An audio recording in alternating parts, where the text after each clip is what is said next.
Acte 1, scène 1. Espace intersidéral. Un vaisseau navette transportant 2 voyageurs se dirige vers Absalom Station et récupère sur son chemin 3 autres passagers. Donc je vous laisse décrire vos persos, Gugu t'as qu'à commencer, et après ça Pomme, et je vous laisse après ça commencer à interagir un peu sur le temps du voyage, qui va durer, comme j'ai dit, une semaine. Évidemment, on va pas jouer une semaine entière de discussion. Scargrax est un Vesk d'assez grande taille. Il a une belle peau verte et il a comme des espèces de petites piques qui lui font comme un collier de barbe sous le menton. Ma foi, il est assez imposant. Il a une armure assez imposante faite, mais assez jolie, faite d'écailles. Il a une espèce de gros bâton énergétique avec des espèces de lames énergétiques à l'intérieur. Et une espèce de gros fusil avec lui. Donc c'est clairement, dans son apparence, il a pas l'air d'être quelqu'un de forcément très subtil. Et il a une espèce de petit, en collier, il a un espèce de petit morceau de coquille accroché à son cou. Sayuke, il est plus petit que les Izuki classiques. Grosse capuche qui cache à peu près l'entièreté de sa tête, sauf ses oreilles. Il se balade avec une sorte de bâton où il a accroché une amulette. Et il fait la gueule. Globalement, il est petit et il fait la gueule. Voilà. Il pourrait paraître un peu plus enfantin que son âge. Globalement, les autres Izuki se foutraient bien de sa gueule s'ils le voyaient. Cap et capuche verte sur lui tout le temps. D'ailleurs, c'est son surnom, Capuche. Scargrax regarde Capuche un peu intrigué. Capuche lui adresse un regard mauvais. D'accord, très bien. Du coup, donc voilà, Scargrax regarde Capuche un peu intrigué de cette petite créature qui est face à lui, qui a pas l'air très vaillante. Capuche monte la tête et le regarde de toute sa petitesse avec un regard un peu méfiant. Mais il est petit, donc il fait pas très peur. Et le pilote qui est à l'avant, John, se tourne vers vous fait... Là, on en a pour une bonne journée pour aller à notre prochaine étape. Idari, je sais pas si vous avez mis les pieds dessus, mais c'est la planète des Kasata. C'est des mecs un peu chelous. Vous savez, les à 4 bras, là. Ils sont sympas, mais ils sont assez protocolaires. Donc, on essaiera de pas rester trop longtemps sur cette planète. On a juste un autre à aller récupérer, un humain qui est sur place. Moi, j'aime pas les humains. Scargrax hausse les épaules, il a l'air de dire bon bah.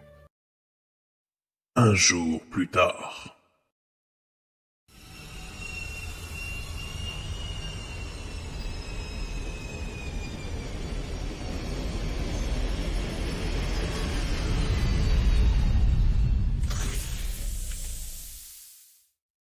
Donc vous avez un humain de taille moyenne, environ 1m75, entre 1m70 et 1m80. Pas très causant, juste en rentrant il vous dit bonjour, poliment, et pas un mot après.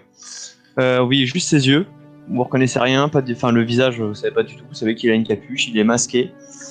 Et il est parti s'asseoir tranquillement, sans demander son reste dans un coin. Je ne suis pas Boba Fett, hein, je suis pas un Mandalorien. Oui, il te salue, Scargrax te salue poliment. Bon, on va pas s'éterniser ici. On part pour notre prochaine destination. Faites pas de boucan à l'arrière. Et puis laissez un peu de place pour les autres. On a encore 2 passagers à récupérer au fur et à mesure. Prochaine destination, Castrovel. Là, pour le coup, on en a pour 2 bons jours de voyage. Donc, prenez votre mal en patience. 2 jours plus tard.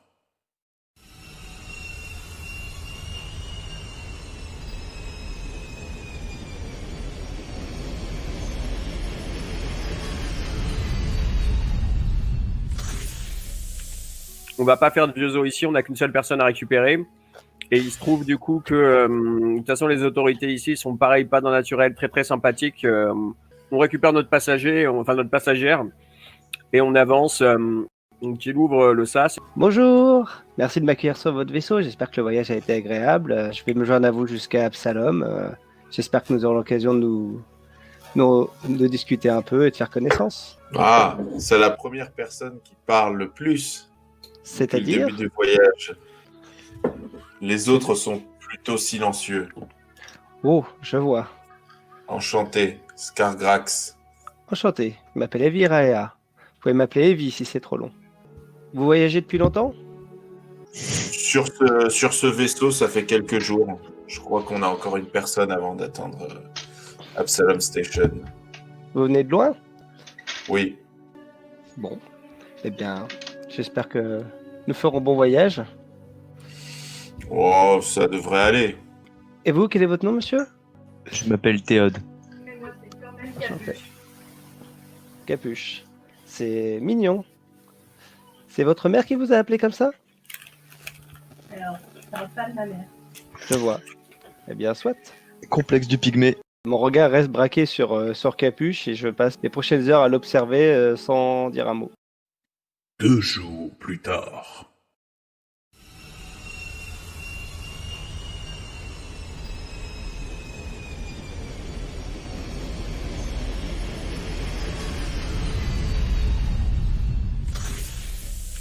Bon, on va avoir notre dernier passager. Ensuite, on trace direct sur Ablassom Station. Ça, c'est une planète pas hyper, pas hyper belle, mais les gens ils sont plutôt sympas. Dans d'autres circonstances, je m'y serais arrêté pour aller dans un bar du coin, mais bon, là, on récupère juste notre passager. Il ouvre le sas et donc il laisse rentrer le dernier passager que je laisse se présenter. Donc vous voyez un androïde qui est en fait un amas de ferraille et de chair, une silhouette humaine d'environ 1m80-85, assez effilé, pas très costaud, le haut de la tête toute blanche et la mâchoire noire. Et vous pouvez voir de temps en temps des petites comme des petites lumières en fait qui parcourent sa peau. Bonjour. Enchanté. Bienvenue sur le vaisseau en partance vers Absalom. Salut. Bonjour. Remercie de votre sollicitude. Je vais m'installer près du pilote. Comment vous appelez, en fait? Oh, excusez-moi, je n'ai pas fait la mise à jour de mon programme de politesse. Je m'appelle 4C1D. Ah. Ça s'appelle Acide. Eh bien, c'est un nom charmant. Je vous remercie. Peut-être pourriez-vous vous présenter à moi. Bien évidemment. Vous pouvez m'appeler Evie Raea. Enchanté. Scargrax.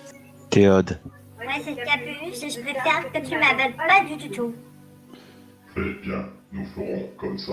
Je vous souhaite de passer un excellent voyage.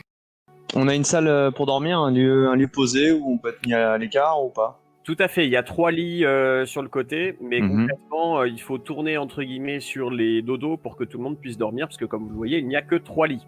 Ah merde. Ok, qui du coup n'a pas besoin de dormir? 4C1D, je pense qu'il n'a pas besoin de dormir. Il se recharge, tu le poses à côté d'une prise électrique et c'est bon.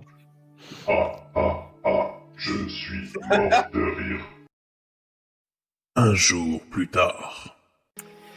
Donc du coup, tout le monde a l'air de plus ou moins vaquer à ses occupations et plus ou moins de se reposer. Le voyage se fait donc assez rapidement. De toute façon, vous êtes dans une partie de l'espace qui a l'air assez sécurisée et votre pilote est quand même plutôt bon. C'est pas un as du pilotage, mais il s'en sort pour faire son taf. Du coup, vous arrivez en un peu moins d'une journée à Absalom Station et vous arrivez exactement sur le dock 94 et vous arrivez après 2 minutes de marche sur le dock, directement sur le bout du dock qui vous amène justement dans le gros hangar, enfin dans la grosse baie du dock 94, sur lesquelles il y a des accès évidemment à divers autres passerelles d'arrimage. Et vous voyez au loin, sur le dock, donc devant vous, le nain qui a priori vous a contacté, Durvavor Krill, qui vous fait un signe de la main de loin et qui fait vous là, je pense que c'est vous là les futurs Starfinder. Là vous, vous avancez un tout petit peu et Durvavor vous fait je suis content de vous retrouver. Ça va être plaisant de pouvoir amener des nouveaux chez les Starfinder. Ça vous donnera l'occasion un peu de voir nos locaux, tout ça. Et voilà, vous voyez qu'il commence à s'approcher un peu de vous et voilà, à commencer à discuter avec vous un peu de loin. Et vous entendez du coup un espèce de tir qui part de votre droite et il y a des tirs de réponse qui partent directement de votre gauche. Je vous demande tous d'envoyer un jet d'initiative